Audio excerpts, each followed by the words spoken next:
I'm Alan Gyngell, the Executive Director of the Institute, and it's a pleasure to welcome everyone here to this special lunch in our Distinguished Speakers series to be given by Professor Alan Dupont from the University of Sydney. The Australian Government's white paper arrived after a gestation period longer than the blue whale,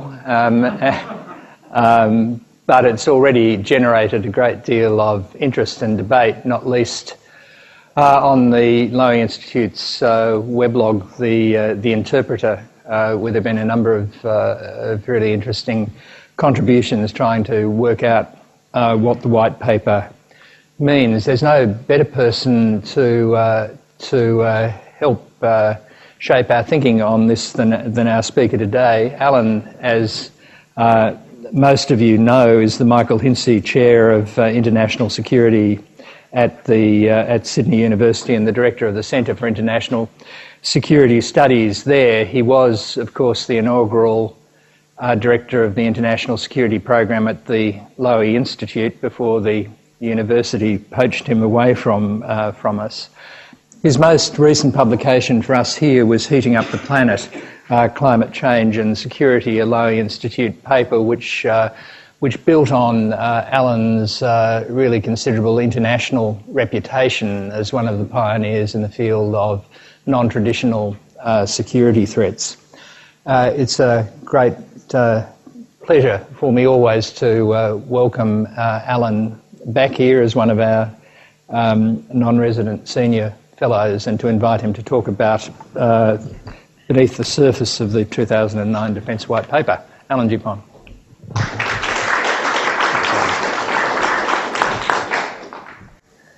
Ladies and gentlemen, good afternoon. I'm delighted to be back to Lowy. I think this will probably be the last time the two Alans will be here together in our formal capacity, so we won't have any more confusion about Alans, I hope, in the Institute.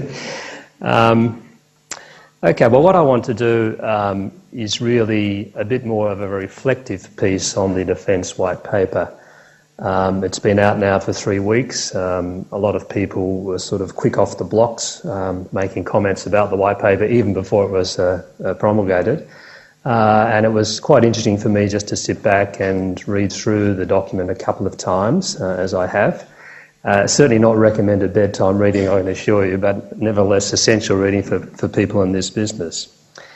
Let me just quote a few headlines when the Defence White Paper was released.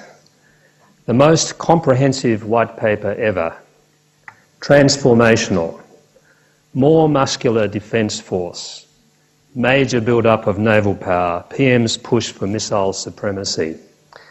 Now, they were the headlines that accompanied the release of the white paper, and a cursory reading of those headlines would suggest this was indeed a very comprehensive transformational document. So I'd like to first of all address the question as to whether we should see it that way, and most importantly, is the white paper going to provide us the guide to obtain the military capabilities we will really need for the next 20 years? Now, let me just tell you how I'm going to look at this, my analytical lenses or template, if you like, for a white paper is always twofold. First of all, to think about the white paper as a strategic roadmap for a particular audience. That audience is the defence community and most specifically the Australian Defence Force. What's supposed to happen with the white paper, as I'm sure many of you know, is that there is a strategic assessment, an assessment of Australia's strategic environment, an identification of the principal security challenges confronting Australia, and to draw from that some conclusions about what kind of defence force we need for the future. But it's also very much a political document. And there are two audiences for that. One is a domestic audience. That is, the white paper is the government's opportunity to spell out and articulate to the Australian people why it's spending its dollars in the way in which it is, and what the purpose of the Australian Defence Force is. So it provides a domestic political rationale for defence spending. And secondly, there is, of course, a very important international audience. There are many other countries who want to see what Australia has to say about defence, how it sees the region, and of course quite curious to see why we're getting all the equipment and capabilities that we say we need. So we need to think about the white paper as a political document as well as a strategic roadmap. So let me start off with the strategic roadmap and give you my assessment of what I think the white paper represents and particularly whether it is transformational. I'm sure that there are people in fence who will feel I'm being very uncharitable by saying this, but it is not a good read because it's a typical product of a committee process. There are it's very clunky, it doesn't read particularly well. There is no compelling narrative in there that really tells you a lot about the changes that have taken place over the last 10 years. Now, I just draw your attention to the last 10 years bit because it is almost a decade ago that the previous white paper was written. Think about what's happened in that intervening 10 years. 9/11, Iraq, Afghanistan. We have new leaders in just about all the countries of our immediate region, including our own country. So there's been a hell of a lot of change, but I don't get the sense that this white paper picks up a lot of those changes. It is, to me, a sort of paper that could easily have been written 15 or 20 years ago. Yes, there are lots of references in there to the challenge confronting Australia from Islamic terrorism. Some of the new security challenges get a mention, but it is very much like ticking boxes. They are largely descriptive, disconnected paragraphs without a strategic argument that would explain to the reader why we're getting the defence force the government wants us to have. Now, I think that's a significant failing. Let me just elaborate a little bit more on that. There is a tremendous amount of ambivalence in the strategic assessment about the role of major powers, and particularly China and the United States. Now, on the one hand, the white paper points out that America's strategic preeminence in the region is unlikely to be seriously challenged in the next 20 years. But almost in the same breath, it expresses concern about the diminution of US military power in the region and some concerns about the long-term implications of China's military capabilities down the track. So that tension actually is found all the way through the white paper, and it does make it difficult to understand what are the concerns that the white paper has with some of the strategic developments in the region, in particular the perception that Chinese is developing capabilities that might conceivably threaten Australia in 20 years' time. There is remarkably little about our own region in the sense of focus on some of the challenges that I certainly see emerging from Southeast Asia and the Pacific. There are paragraphs there that mention Southeast Asian countries, but they're largely descriptive. They don't actually tell us much about what the issues are for the Australian Defence Force. I'll just give you one example. We actually, in Southeast Asia, in a number of countries, there are significant insurgencies going on.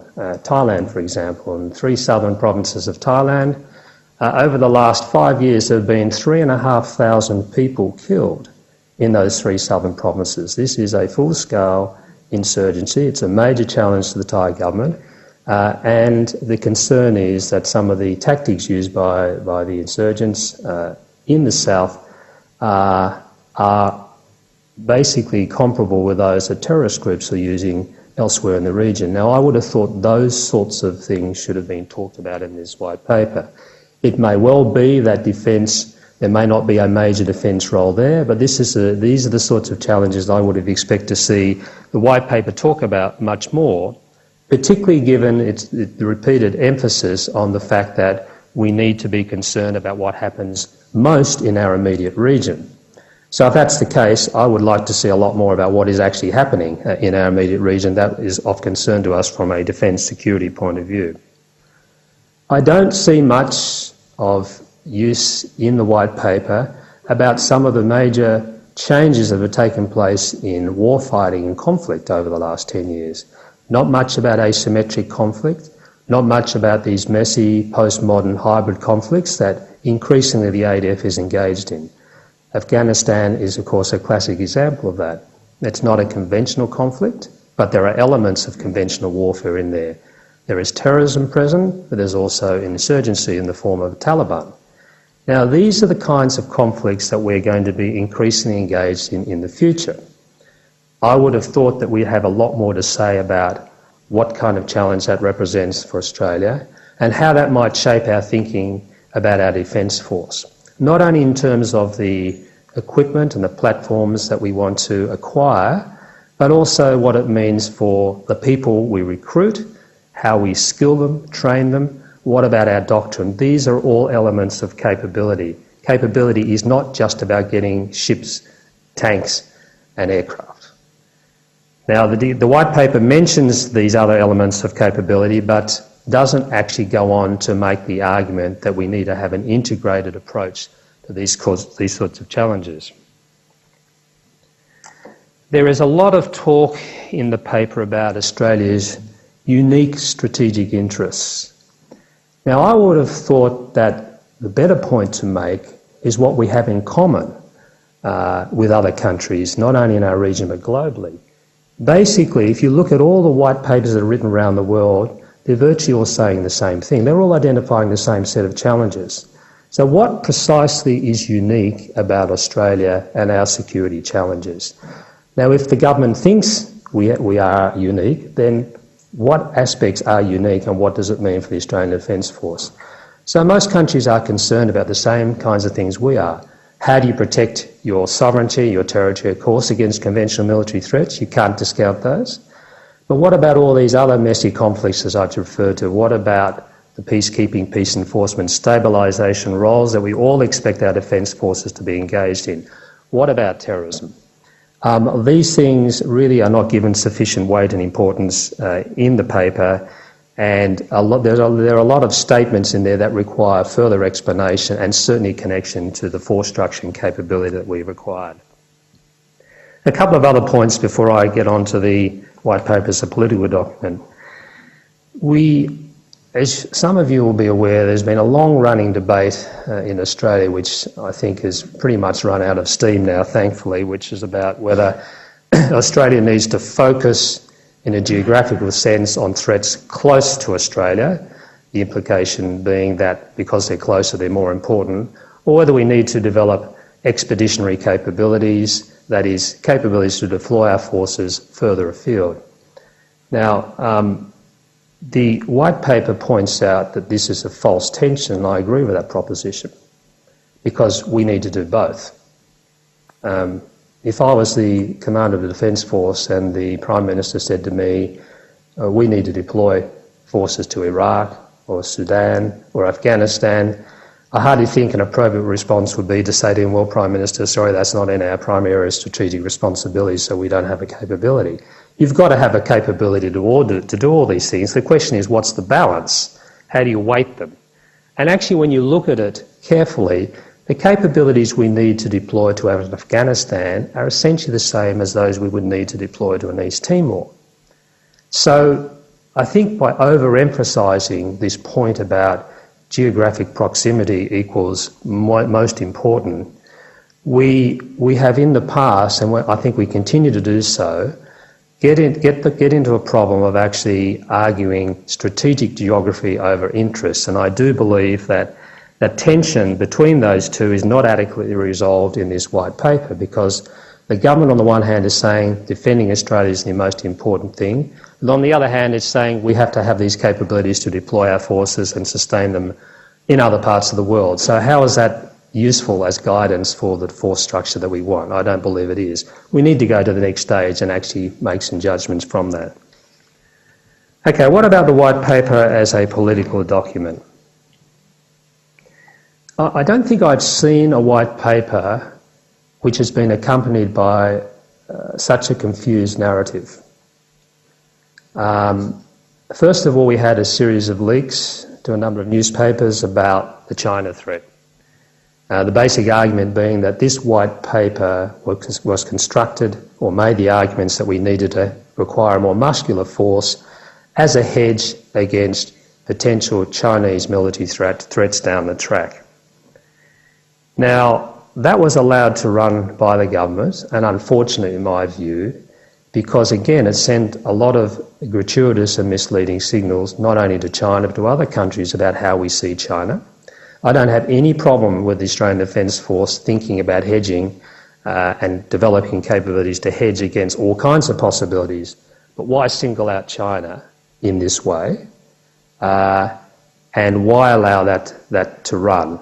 So I think that the political narrative that accompanied this is essentially the justification or rationale for acquiring a lot of these high-end capabilities was essentially to hedge against the possible emergence of China as a military threat to Australia in the future. Was not a wise thing to do politically.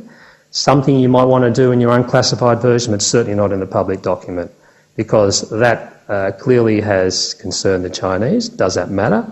Well, my view is that we should stand up for what we believe in, and we shouldn't be cowed into not saying things. But the point is, it was unnecessary to say that. We could have justified this defence white paper merely by saying that we, like every other country in the region, were modernising our defence forces for a whole range of security challenges out there that we share in common with our neighbours. Now, that would have been, to me, a much more constructive way of selling this white paper, rather than raising alarm bells unnecessarily in China, because that may come back to bite us in the future, and I'm happy to return to that later on. The intelligence assessments which informed the white paper. This is a very interesting thing. It does appear that the government and Defence Department officials who wrote the white paper did essentially ignore the intelligence advice of their own intelligence agencies. What I mean by that is not only the Defence Intelligence Organisation, but also the Office of National Assessment, especially in regard to the view of China, which our intelligence agencies essentially see China acquiring capabilities and modernising its forces primarily for defensive reasons. Now, that certainly doesn't come through in the paper. That seems to have been ignored in terms of the assessments written by the white paper team, and I would have thought it was incumbent upon them to argue their case if that's what they're going to do. Now, they're perfectly entitled to ignore the intelligence advice they get.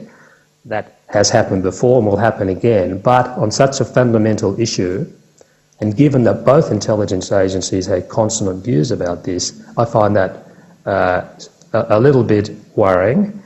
And suggests to me that the strategic foundations for this white paper are very shaky, certainly in terms of the perceptions of China. A couple of other points I want to make on this. As I said, when you hear defence officials talk about people, they will typically say that people are our most important asset. Now, you would never know that from reading this white paper. The first reference you get to the people in the Defence Forces on page 113 of a 140-page document. Now, if we really believe that, it would have been, I think, quite a useful thing to reshape this document to reflect that obvious truth. That people are the most important asset, and there are reasons for that. So why don't we say that up front and go on to argue that is the critical part of our capability, even more so than the equipment and the platforms that we acquire to go with them.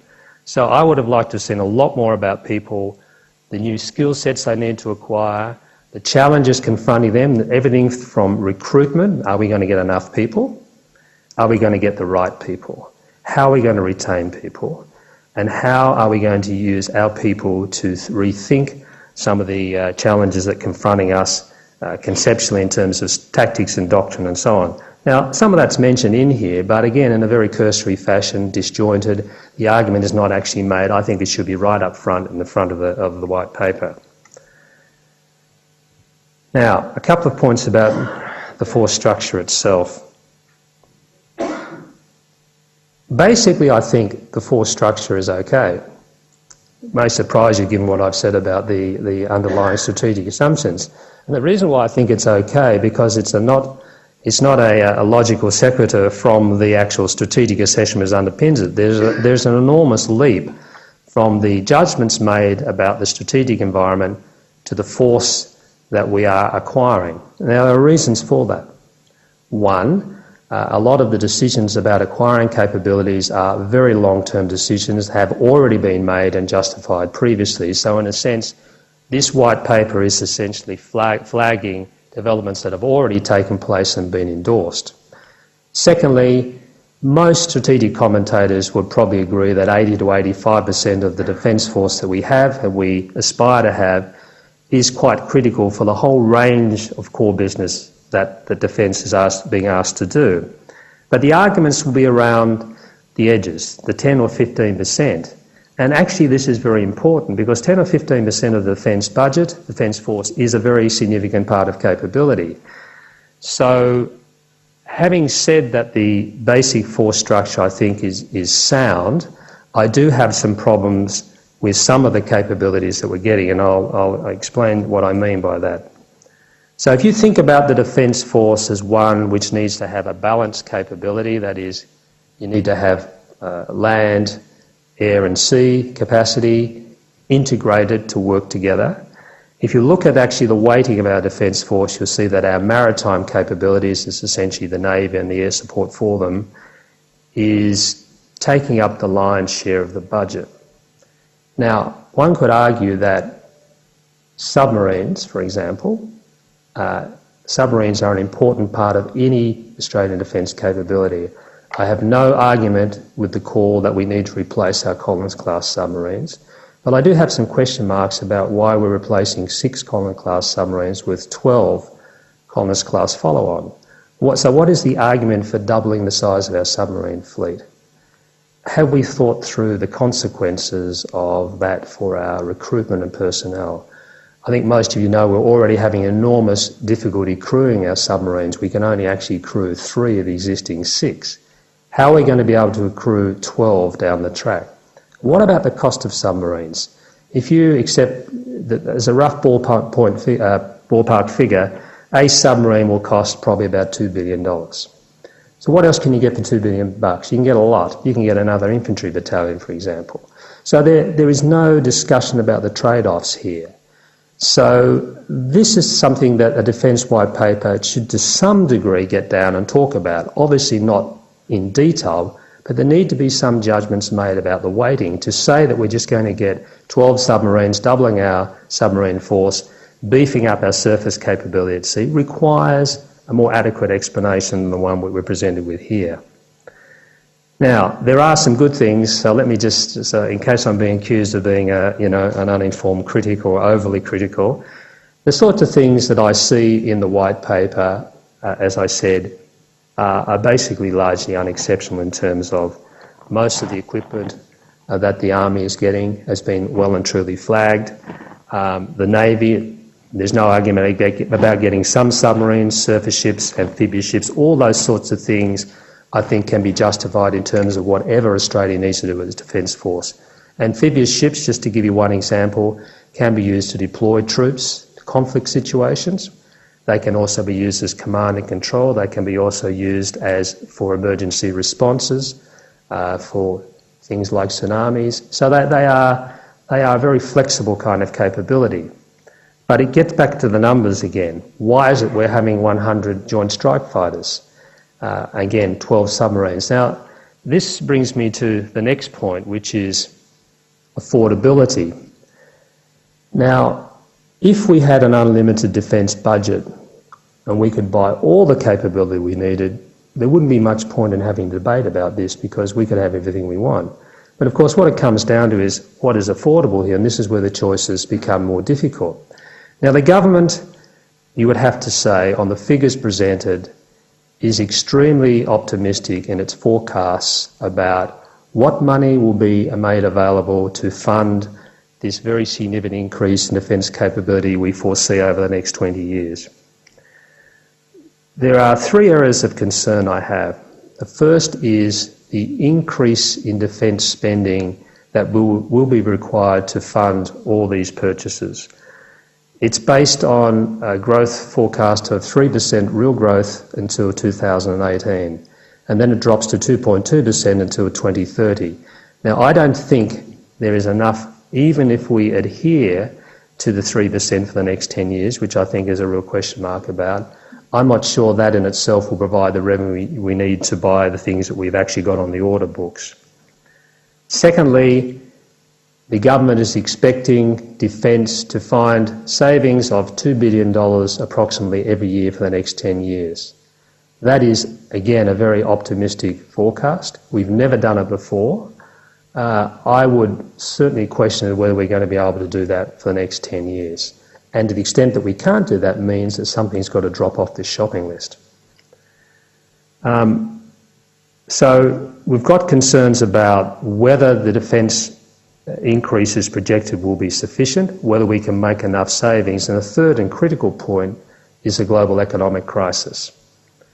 Probably the worst time ever to frame a comprehensive defence white paper and announce such large amounts of spending at a time when the government clearly does not know what its revenue will be even 12 months down the track.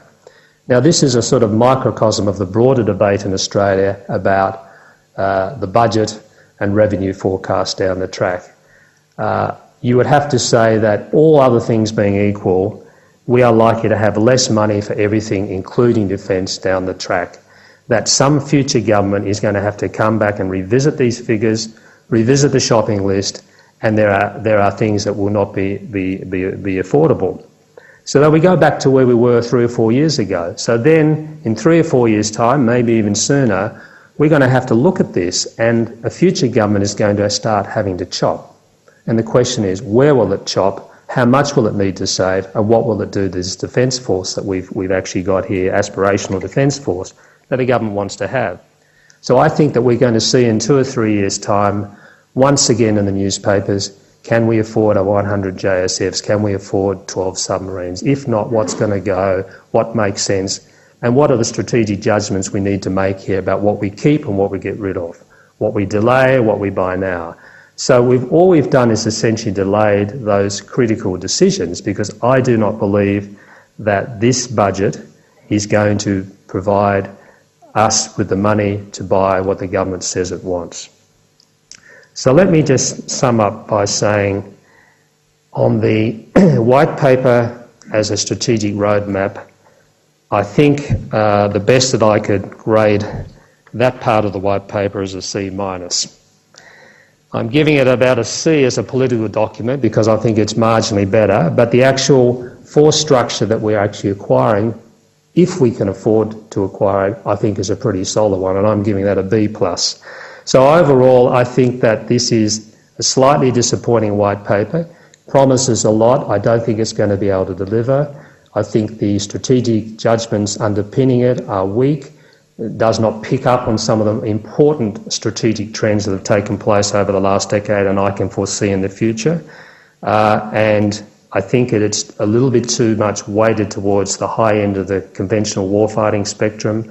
Not enough thought has been given to the other capabilities the ADF will need to require in a whole range of other parts of its core business, ranging from peacekeeping to peace enforcement, stabilisation, emergency relief and so on, and particularly fighting these messy postmodern conflicts, which require different sets of skills, and we need to rethink our doctrine and tactics to underpin that. So I'll leave it there. I'm very happy to take questions on any of that. Thank you very much.